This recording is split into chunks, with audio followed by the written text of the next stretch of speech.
wabarakatuh. Saya nama Juliati, NIM 222111064 akan akan mengadakan video pembelajaran di kelas 3 IPS 1. Ini kartu bukin saya. Mari ikut saya ke dalam kelas. Terima kasih. Assalamualaikum warahmatullahi wabarakatuh. Assalamualaikum.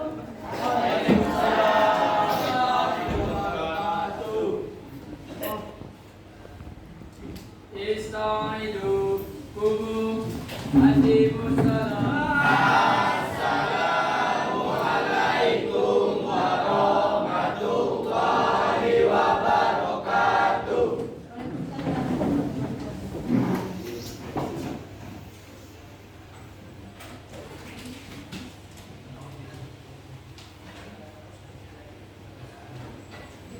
Keterangannya apa?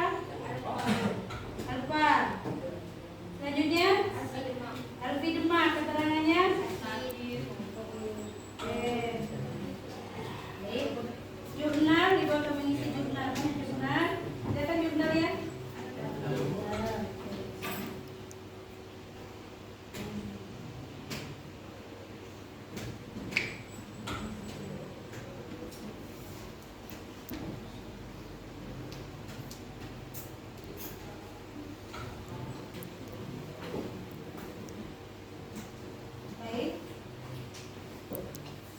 Selamat siang anak-anak.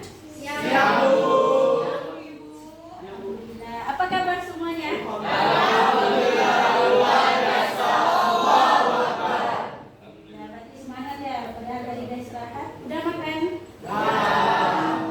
Ada yang lapar? Masih ada yang lapar? Selesai istirahat tadi? Masih? Udah kenyang semua ya? Berarti harus semangat ya anak-anak. Oke?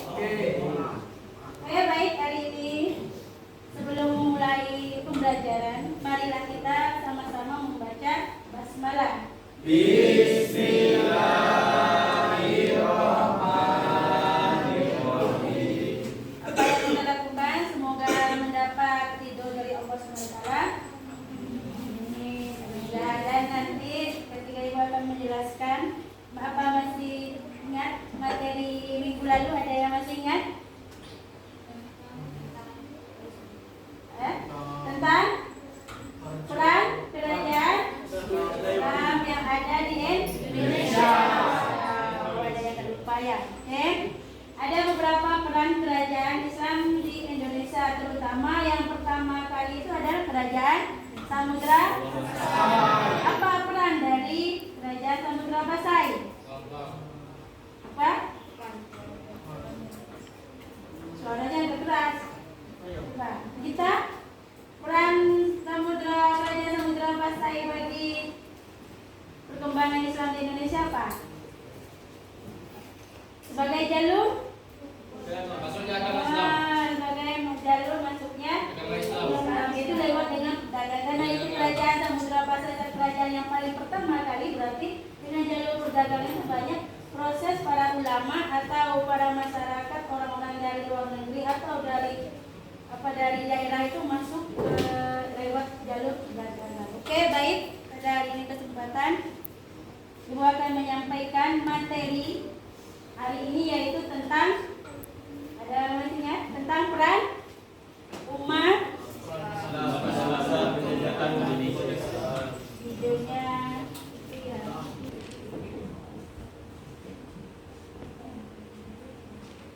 Dalam perjuangan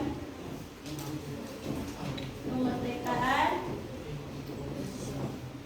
Indonesia. Ini materi yang akan Ibu sampaikan, yaitu peran umat Islam dalam perjuangan kemerdekaan Indonesia. Oke, baik. Setelah mengetahui materi, berarti ada tujuan pembelajaran hari ini. Yang pertama, kalian harus tahu menjelaskan peran dari umat Islam, baik itu dari masa penjajahan maupun masa kemerdekaan atau kebangkitan nasional. Oke, yang kedua, setelah kalian menjelaskan, kalian nanti ada beberapa tokoh yang harus kalian klarifikasikan. Mana yang termasuk perjuangan pada masa penjajahan, Dan yang kedua itu nanti perjuangan para tokoh pada masa kebangkitan nasional. Setelah itu yang ketiga, tujuan pembelajaran yang ketiga adalah menyimpulkan peran umat Islam terhadap perjuangan kemerdekaan di Indonesia. Setelah itu nanti terakhir kalian menyajikan atau kalian komunikasikan setelah hasil diskusi nanti. Nanti dalam itu ada kelompok diskusi. Paham? Ada pertanyaan di sini? Ya, oke. Selanjutnya, setelah dalam proses pembelajaran, Ibu mohon ketika nanti Ibu menjelaskan materi, tolong perhatikan. Jangan istilahnya jangan tidak perhatikan, nanti takut ngomong sendiri yang di belakang. Nah, habis itu ketika dan terakhir dari proses pembelajaran itu ada evaluasi atau yang disebut dengan post test. Jadi kalau ketika ada teman mau diskusi, mempresentasikan hasil diskusi, ketika Ibu menjelaskan materi hari ini, tolong diperhatikan jangan ada yang ngomong berbicara atau berbicara sendiri atau ngomong sendiri di belakang. Oke? Sip? Masih semangat? Oke, baik. Tolong bagikan kelompok, beberapa kelompok, yaitu 7 kelompok yang terdiri dari 3 siswa. Setiap kelompok itu terdiri dari 3 siswa atau 4 siswa. Silakan bagikan sekarang. Yang sudah Ibu bagikan minggu kemarin. Oke, silakan.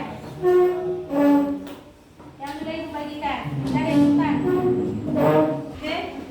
Sekarang sudah Ibu bagikan kelompok, pasti Ibu akan membagikan di sini. Perhatikan ya gambar. Setelah Ibu bagikan ada beberapa gambar.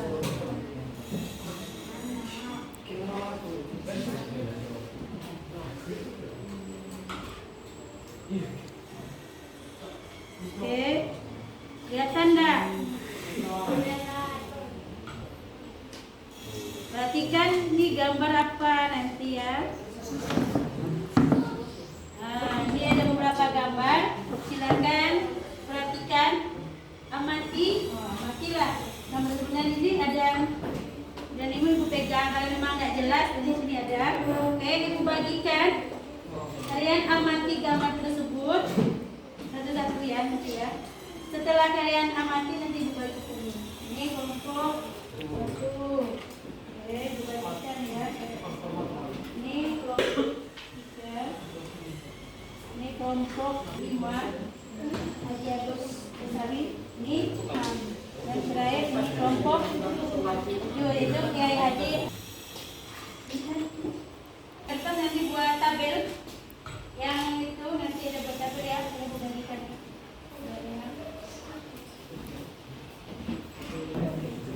Sekarang setelah kalian perhatikan, kalian amati gambar yang di depan. Yang harus setelah kalian amati, kalian harus cari. Yang itu gambarnya siapa yang gambar pertama? Yang kedua? Yang ketiga?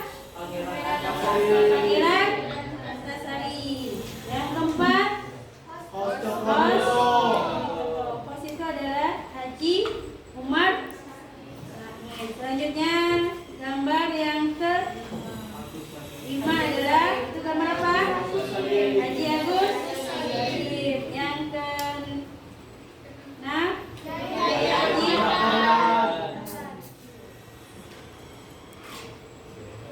Kiai Haji Ahmad Dahlan. Dan yang terakhir adalah Kiai Haji Hasyim Asy'ari. Oke. Nama-nama mereka sudah. Sekarang tugas kalian buat tabel yang Ibu bagikan kertas kosong. Yang nanti di depannya nama kelompok itu misalnya kelompok 1. Nama kelompok ya. Misalnya kelompok 1, kelompok 2, kelompok 3 sampai kelompok 7. Setelah itu di bawahnya itu nama anggota kelompok. Siapa moderatornya, siapa pematerinya, dan siapa nutulannya. Ditulis nama anggota kelompok. Yang pertama itu ada moderator, yang kedua pemateri, dan yang ketiga adalah nutulen. Oke, selanjutnya setelah kalian tulis nama anggota kelompok, buat tabel. Yang pertama itu adalah nama tokoh. Pertama kan nomor. Ini tabel.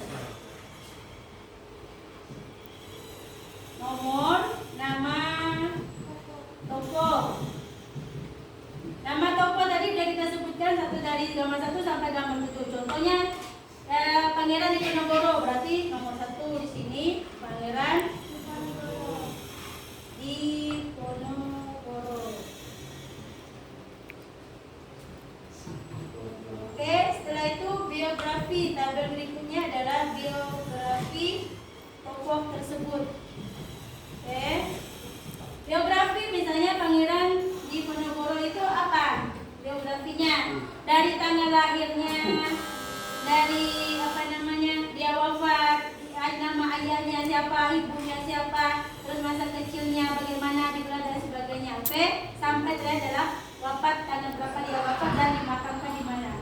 Setelah biografinya ada penghargaan atau jasa tokoh tersebut.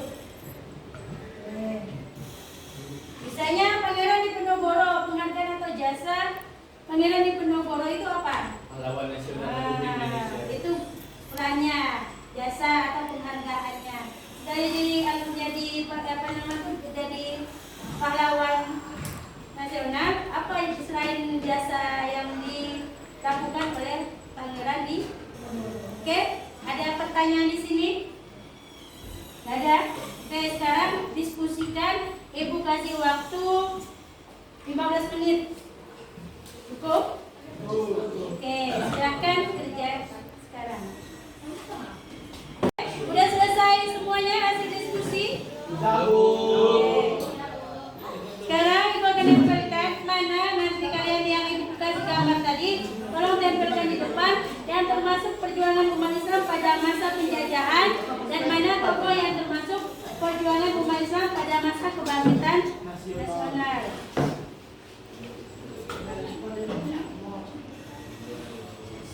Hapus dulu ya.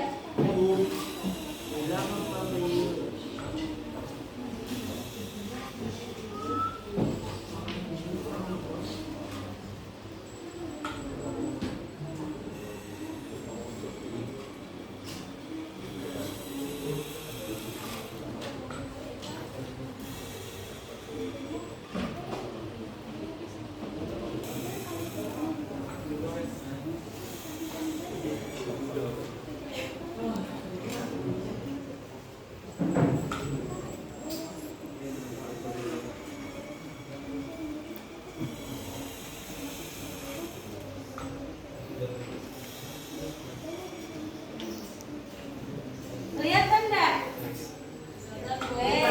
Nanti setiap kelompok dari kelompok 1 sampai kelompok 7 yang ibu bagikan gambar yang itu misalnya tadi gambar Pangeran Diponegoro, apakah termasuk perjuangan umat Islam pada masa penjajahan atau perjuangan umat Islam pada masa kebangkitan nasional? Silakan nanti tempel sini. Oke, silakan kelompok yang sudah selesai, kelompok 1 sudah selesai. Oke, silakan presentasikan ke depan.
Assalamualaikum warahmatullahi wabarakatuh. Waalaikumsalam warahmatullahi wabarakatuh.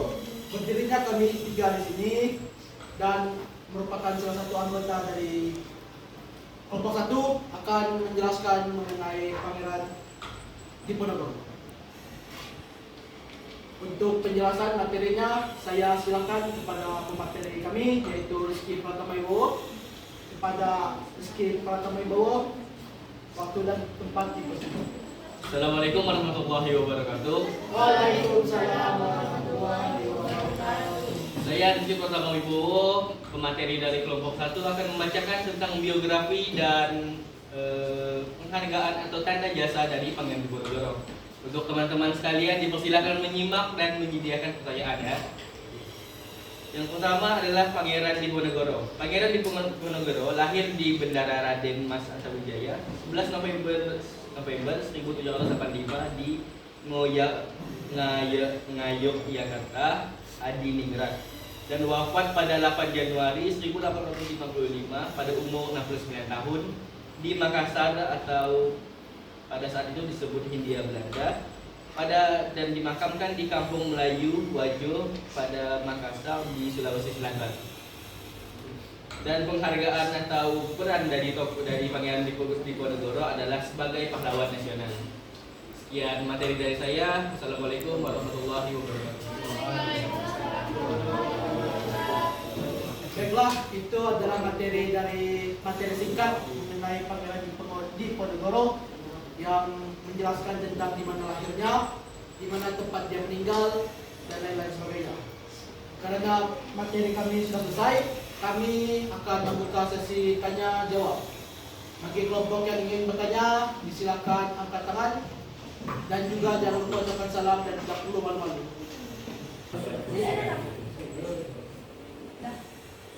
Assalamualaikum warahmatullahi wabarakatuh. Waalaikumsalam warahmatullahi wabarakatuh. Saya Isyaifah Fadila, perwakilan dari kelompok 3, ingin bertanya kepada kelompok 1. Jadi pertanyaannya, sebutkan nama-nama tempat yang menggunakan nama Pangeran Diponegoro. Sekian, wassalamualaikum warahmatullahi wabarakatuh. Waalaikumsalam. Terima kasih dari Isyaifah Fadila dari kelompok berapa tadi?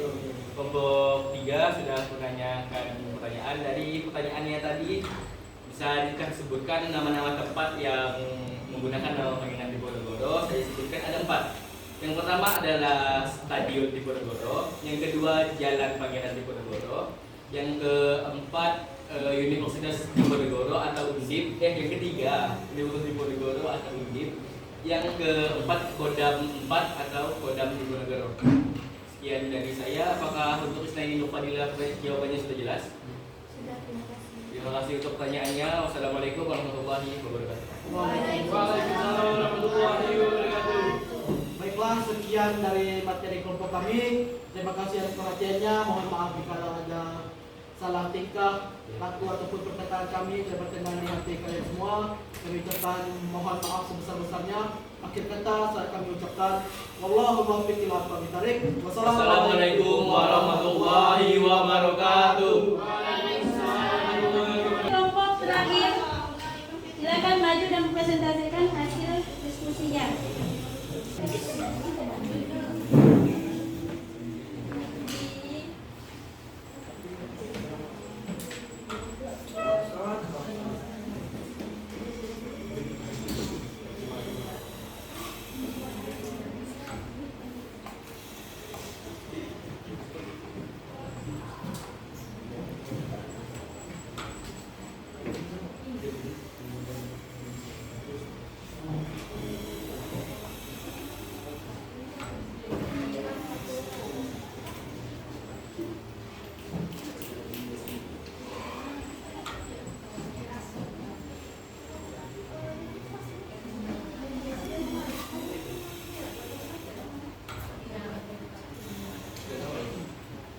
Assalamualaikum warahmatullahi wabarakatuh. Waalaikumsalam warahmatullahi wabarakatuh. Kami dari kelompok itu yang terdiri, saya beraktivitas sebagai moderator, Putri Dewi Mulyati sebagai pemateri, dan Sofia sebagai penulis. Di sini kami akan menyampaikan materi tentang Kiai Haji Hasyim Asy'ari. Diharapkan kepada teman-teman semua untuk mendengarkan dengan seksama materi yang akan dibacakan oleh Putri Dewi Mulyati. Kepada Putri dipersilahkan. Assalamualaikum warahmatullahi wabarakatuh. Waalaikumsalam warahmatullahi wabarakatuh. Baiklah, saya akan membacakan biografi dari Kiai Haji Hasyim Asy'ari. Kiai Haji Hasyim Asy'ari lahir di Kabupaten Jombang, Jawa Timur 14 Februari 1871 dan meninggal di Jombang, Jawa Timur pada umur 76 tahun dan dimakamkan di Tebu Ireng, Jombang. Beliau mendirikan pondok pesantren hingga mendapat julukan Nahdlatul Syekh. Beliau juga mendirikan Nahdlatul Ulama dan beliau juga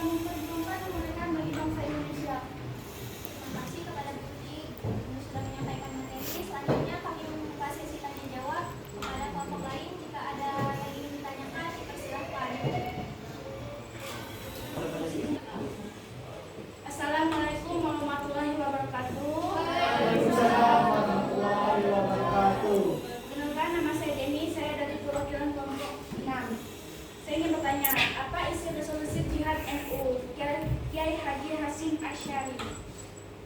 Sekian dari saya. Assalamualaikum warahmatullahi wabarakatuh. Terima kasih untuk Jenny atas pertanyaannya. Sekarang dia akan menjawab pertanyaan tersebut.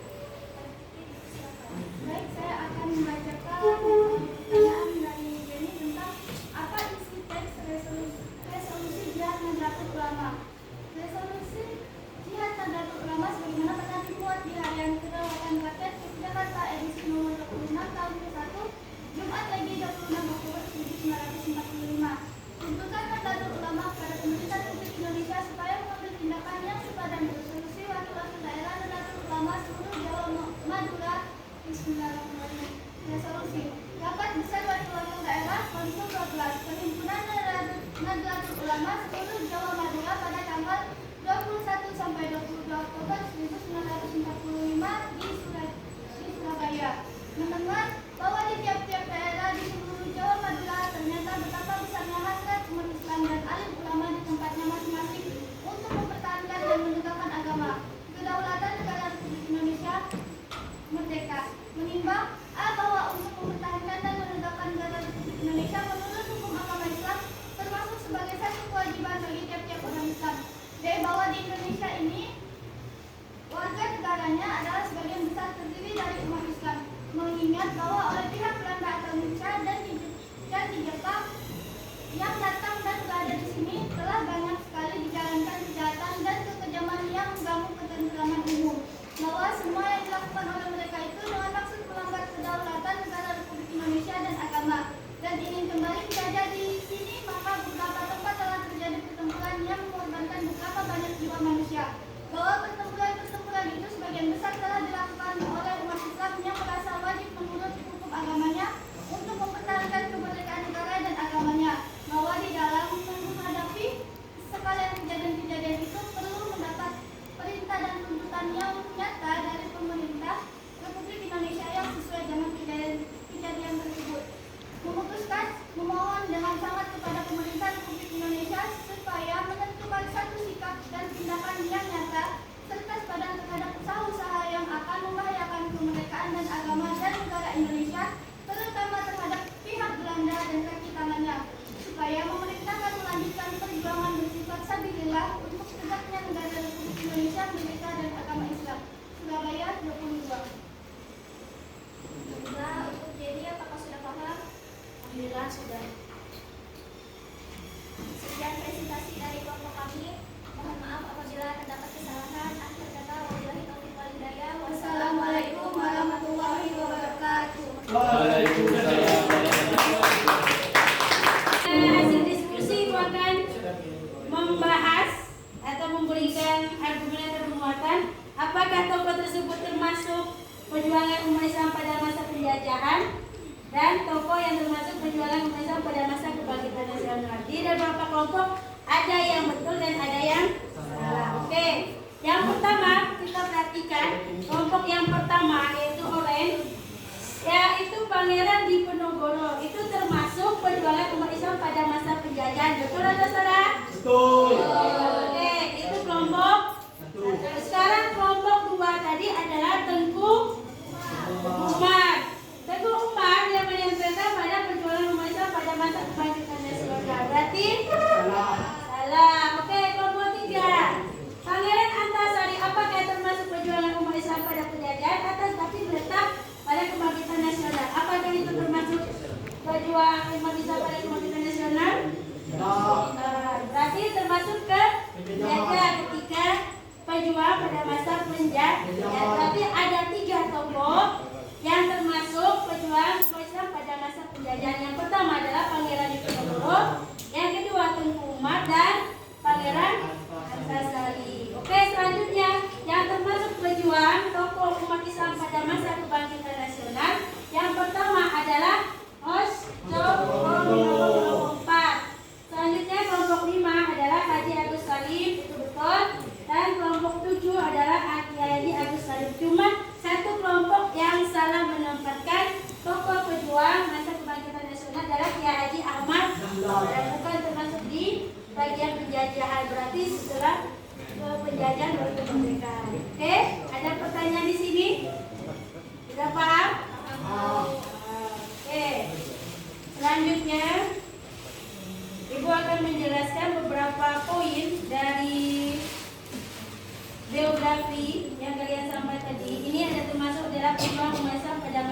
kerajaan itu adalah Pangeran Diponegoro. Biografinya di situ kalian perhatikan, kelihatan atau enggak? Oke. Yang kedua, yang pertama adalah Pangeran Diponegoro adalah putra sulung dari Sultan Hamengkubuwono III, Raja ketiga Kesultanan Yogyakarta. Dia lahir pada tanggal 11 November. Oh, ini 11 November 1785 di Yogyakarta dengan nama besar dari seorang ibu yang bernama Manggarawati yang merupakan keturunan Kiai Agung Rambelan, ulama yang sangat ditegani di masa penyembahan Senopati pendidikan kerajaan Mataram. Oke, yang kedua, semasa kecilnya pangeran ini, Pangeran Diponegoro bernama Bendara Raden Mas Antawilya, atau disebut dengan itu dia biasanya mendapat didikan oleh neneknya. Berarti yaitu neneknya bernama Kanjeng Ratu Aden di Tegang Rejo yang terkenal sebagai orang yang paling amat soleh. Oke, yang selanjutnya beliau Pangeran Diponegoro itu wafat pada tanggal 8 Januari 1805. Penghargaan atas jasa Pangeran Diponegoro dalam melawan penjajah itu ada 3 poin. Yang pertama, nama-nama tempat yang biasa digunakan itu yang kalian tadi tanyakan dan teman kelompok 1 tadi sudah menjawab, yaitu ada Stadion Diponegoro, ada Jalan Pangeran Diponegoro, ada Universitas Diponegoro yaitu UNIDIP, dan yang terakhir ada Kodam 4. Kodam itu biasanya TNI. Oke, yang kedua, selain penghargaan dan jasa yang diberikan ketika melawan penjajahan adalah pada masa pemerintahan Presiden Soekarno, Pangeran Diponegoro itu pada tanggal 8 Januari 1955 itu pernah menyelenggarakan yaitu Hari Haul Nasional memperingati 100 tahun wafatnya Pangeran Diponegoro. Dan yang ketiga ini adalah pengakuan sebagai pahlawan nasional pada tanggal 6 November 1973 melalui Kepres nomor 87 tahun 1973. Sekarang kalau nggak ada pertanyaan, Ibu akan lanjut karena tadi dari awal Ibu sudah bilang setelah pembelajaran, proses pembelajaran ini akan ada evaluasi. Hari ini mengadakan post test, yaitu tes lisan.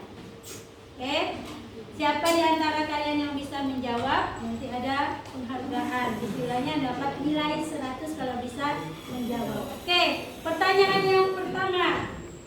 Sebutkan tokoh-tokoh yang termasuk perjuangan umat Islam pada masa penjajahan. Siapa? Oke, Nova, silakan. Sudah dapat 100.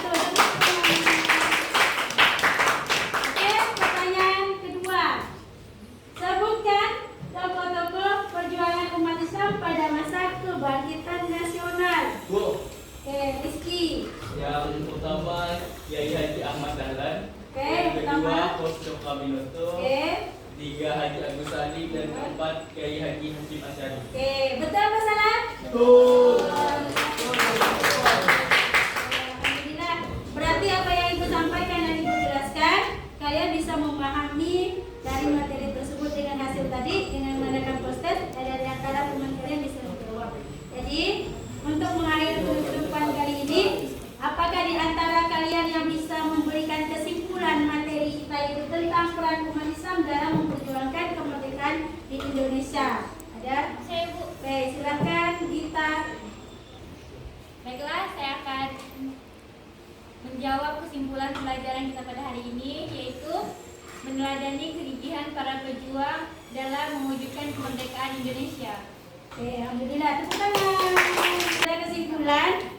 Sekalian sebagai pelajar, apa yang dapat kalian ambil atau ibrah dari pelajaran hari ini, yaitu peran umat Islam dalam perjuangan kemerdekaan di Indonesia. Silakan Azura. 3. Assalamualaikum warahmatullahi wabarakatuh. Waalaikumsalam. Jadi ibrah yang dapat kita ambil hari ini adalah yang pertama, sebagai generasi penerus kita dituntut untuk berperilaku cinta tanah air. Yang kedua, mengajarkan kepada diri kita untuk tetap menjaga persatuan. dan kesatuan demi keutuhan bangsa dan negara. Sekian dari saya. Wassalamualaikum warahmatullahi wabarakatuh. Yang kedua, kita sebagai pelajar, yang pertama yang kita harus ambil adalah harus mencintai tanah air. Kita harus mencontoh bahwa pejuang tokoh-tokoh yang ada 7 tadi. Kita sebagai itu kan jangan malas, selalu bangkit semangat untuk belajar. Kenapa dengan pejuang tersebut masih banyak cita-cita yang harus kalian hadapi gitu. Misalnya kalian ingin cita jadi seorang dokter, kan harus cepat belajar, harus rajin belajar, harus gigih dari perjuangan tersebut. Jangan istilahnya jangan putus asa dulu atau pantang menyerah, bu aku nak mampu, bu keluarga aku nak mampu, aku nak bisa kuliah dan sebagainya. Kita harus gigih dalam belajar untuk mencapai cita-cita. Karena tadi di awal pembelajaran kita mengucapkan basmalah, berarti untuk mengakhiri pelajaran hari ini marilah kita membaca bashamdalah. Alhamdulillah.